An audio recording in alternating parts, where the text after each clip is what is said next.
Hello everyone, my name's Dean. Let's talk crypto. This is where you subscribe for daily Bitcoin updates and technical analysis.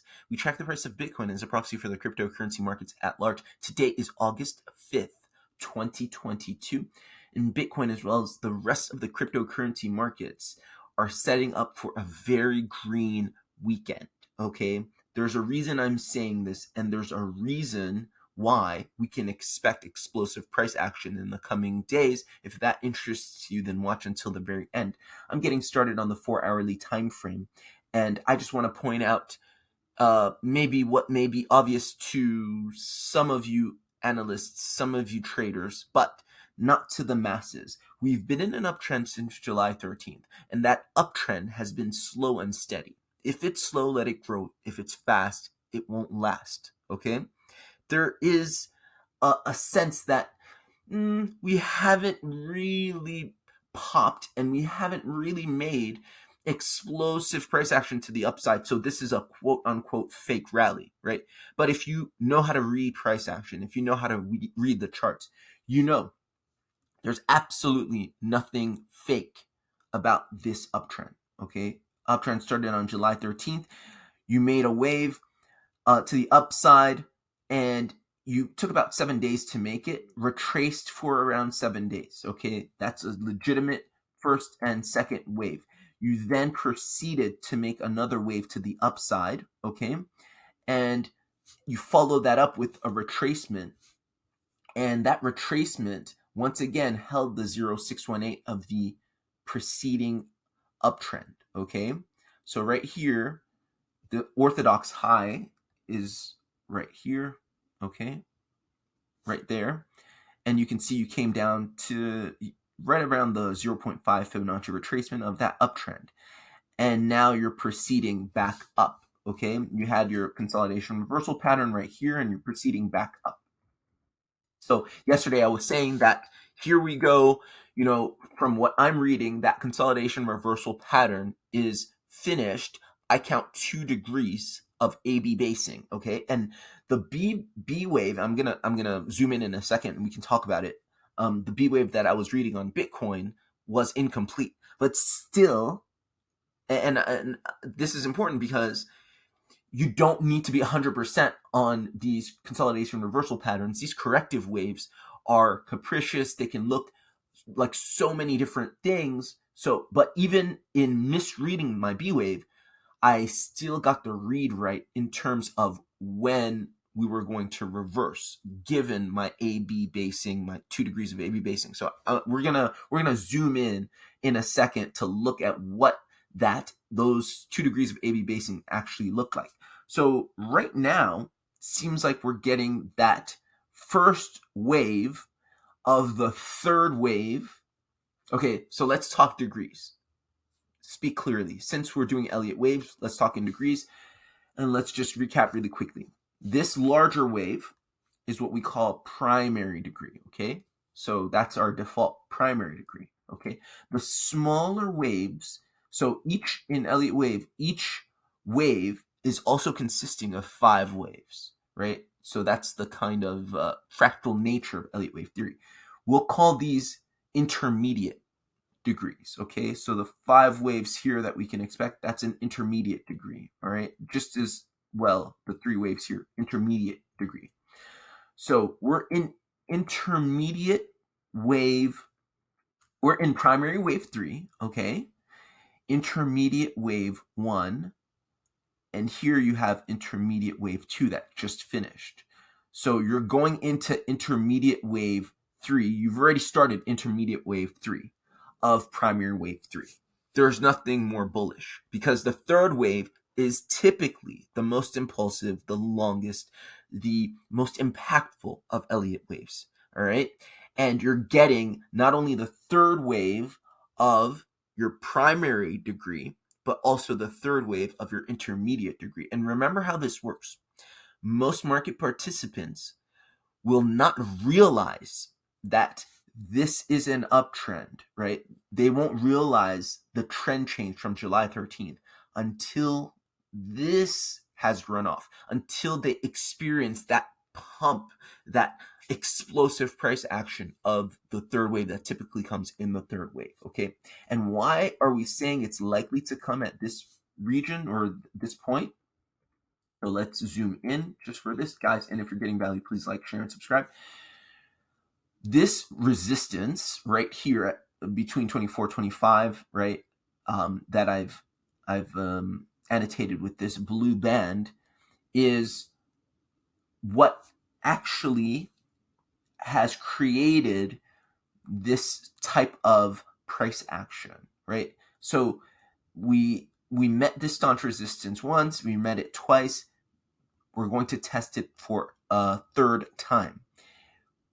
If and when we breach that, then you can expect the explosive price action, and that corroborates with our Elliott wave reads that we are in primary wave 3, and we're going to be in intermediate. We are already in intermediate wave 3, but we're going to be in minor wave 3. Because, okay, let's go another degree, right? Russian dolls, when you think Elliott wave theory, when you're counting these waves. So remember, we said this is primary wave 1. Whoops, primary wave 1. Sorry. We said this is intermediate wave 1, intermediate wave 2. This can be thought of as minor wave 1. Okay? If this indeed is a minor wave and this is an Elliott wave advance and we're out of correction, we would call this minor wave 1. So we're going into minor wave 3 of intermediate wave 3 of primary wave 3. Okay, so then you have a triumvirate of wave 3 advances taking you up and past a staunch resistance, right? That's when you can expect some really explosive price action. That's when most of the casual investors, traders, novices will get the attention of the uptrend, and then they'll start FOMOing in. But look at what happens after that. Remember, the later you get in, typically, the later you get in on a trade, the more risk you take on, right? So they'll look for their confirmation, right? Quote unquote. We all know that no such thing exists. Actually, it's a theoretical ideal, right? And it's different for everybody, for every system. But risk management is key. Risk management is king in any trading system. So this so-called confirmation, is kind of like a pie in the sky idea, but like for them, this is confirmation, and it is confirming a strong move. But look what comes after.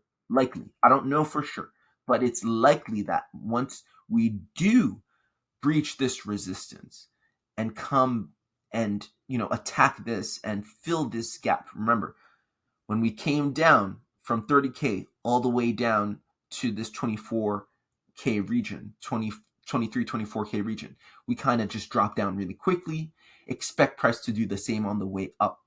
Very few buy and sell orders here. You can prove it to yourself. Turn on your horizontal volume indicator right here, and you can see a dearth of buying and selling orders in this region. So this region should be filled quite quickly, okay? And so once we come to this, it's very likely that we make the higher high and then retest this level that we took 50 days to breach. So all of the market participants that are like, I'm not going to get in, this is a fake rally, we're going to get rejected, we're going lower, they're not doing anything. Once we start running here, maybe this weekend, maybe early next week, then they come and get in, but then price dumps on them. Okay? And that is for, it's not like a scam. It's not the market hating them. It's just what we see in sharp wave 4 corrections in leading diagonals. And it's likely to be a leading diagonal for two reasons. Firstly, because this is staunch resistance that we've been under for 50 days that you would be breaking and then turning into support. It's such an important level, it has to be retested. That's number one. Number two, wave 4 doesn't typically retrace beyond the 382 of the wave 3 advance. Okay, so typically in a regular sort of garden variety wave 4 retracement, you don't expect wave 4 to come beyond here. And wave 4 is typically kind of a flat correction, especially if wave 2 is sharp. Okay, so we would expect wave 4 to hang out around here, and it still may. But it's likely that we get a deep retracement, one, because we're retesting this important resistance, flipping it into support, and two, because you typically see leading diagonals up and out of large trends. So basically, it's the first impulsive rally out of a previous sort of bear trend, right? 420, 450 days, however you want to count it, of downwards price action, of corrective price action. This is your first impulse. Expect this first impulse to be a leading diagonal. It's both corrective and impulsive all at once. You get sharp retracements in wave 4 and wave 2. So this is what I'm saying. Be very careful if we do get this run to the upside and you're finally convinced of this move. Don't participate in it. Wait for the wave 4 pullback. That's when you want to participate in it if you're looking for your confirmation. However you slice it, you have to be patient and you have to be clever. You can't just, there's no magic bullet like, oh, the price went up, so I'm going to get in, no risk. No, you're always taking risk on. So remember that, guys. So yeah, that's pretty much it. This is why I expect a green weekend in Bitcoin. And now looking at some indicators and turning on our Stochastic RSI, one of our favorite indicators here. Let's see, what do we have on the 4-hourly? There's not too much going on that's interesting. Let's see on our daily time frame. Our daily time frame is interesting. Yeah, our daily time frame has basically shown us this consolidation right here. Here, let's make this larger. And guys, remember, if you're getting value, please like, share, and subscribe. This whole time, since July 13th, you've pretty much been consolidating. Yeah? You've put in, interesting. You had your low, your nominal low. This is your orthodox low, May 12th. Most assets had their orthodox low on May 12th. Okay. In Bitcoin, you can say that the orthodox and nominal low was in June, around June 15th, something like that. In the momentum indicator, you went up, and since then, it's pretty much been a type of bull flag, consolidation. You made higher highs, you did in price action as well, but all the while, you're consolidating. And what we get after we breach this 24-25K resistance is likely the move up, okay, from this consolidation. And it's nice that the daily stochastic RSI is actually not completely oversold, but it's in the 40s, mid 40s. So it's primed for a bullish cross and continuation to the upside.